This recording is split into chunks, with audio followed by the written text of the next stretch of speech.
Apakah hukum sindir pencuri dalam keadaan semua orang tahu sindiran itu merujuk kepada siapa? Ada pencuri dalam kalangan ramai-ramai. Dia pun sindir. Faham lagi?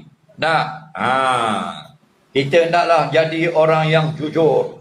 Kita hendaklah integriti. Rasuah bebas. Faham? Kita diri tu kan cakap. Orang pun sindir. Dah malu. Faham? Apakah hukum sindir orang lagu tu? Jawabnya harus dan haram. Bila harus, ada maslahat kita sindir. Supaya dia sedar dan insaf. Apa lagi maslahat yang kita boleh sindir? Supaya orang tidak tertipu dengan jenayah yang dia lakukan. Bila tak boleh kita sindir? Saja-saja nak suruh suka hati. Nak puaskan nafsu. Tak boleh.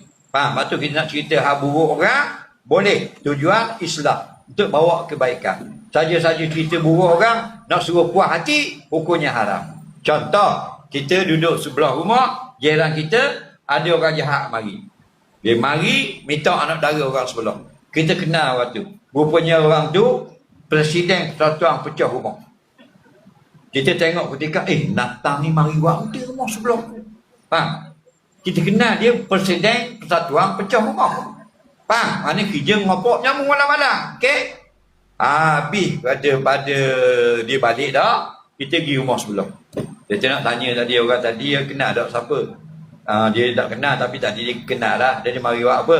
Dia mari nak minta anak dara hamba dah. Orang busu ni tak nikah lagi. Dah dia kata kerja dia. Kerja bank, dia pegawai besar. Kita pun wajib kena khabar kata ulama. Dia ni orang jahat. Faham lagi? Padahal cerita hal buruk orang. Wajib kena khabar. Sebab apa? Supaya tidak berlangsung perkahwinan dengan penjenayah seperti ini. Tidak nyanyi nak dara orang. Orang tak tahu. Betul tak? Dia mari sewa masjid 2 hari. Masjid buat tu setengah hari sehari sewa pinjam. Faham? 2 hari baru 900. Dia sekali sambung 4,000 boleh semalam. Faham lagi? Jadi kita khabar dia sebenarnya Presiden Persatuan Pecah Rumah ropok dalam sambung. Awak tahu dah ni? Saya timbalang dia. Saya tahu kan. Minta gambar. Saya pergi rumah dengan dia. Bang, ni gambar tak pakai topeng. Ni gambar pakai topeng. Faham? Wajib kena khabar. Jangan main-main. Ada orang kampung mana lain mari nak lebong orang dengan abang rekor hajuan tanah. Di poster stek gerang orang. Mari lebong sini. Dia kata siapa nak beli tanah. Luk nak. Murah-murah saja tepi jalan. Atas sikit pada Fikri. Hukum murah saja. Nak jual 30,000. Tapi nak 5,000 dulu cash. Tanda jadi. Faham? Orang dengar 30,000 tepi jalan. Orang telefon. Jawab tanah. Kalau Fikri tepi jalan berapa? Dekat air buah. Faham?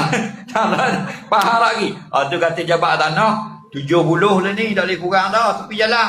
Faham lagi? Nak jual 30. Orang pun api. Hanya lebong orang. Kita tahu dia ni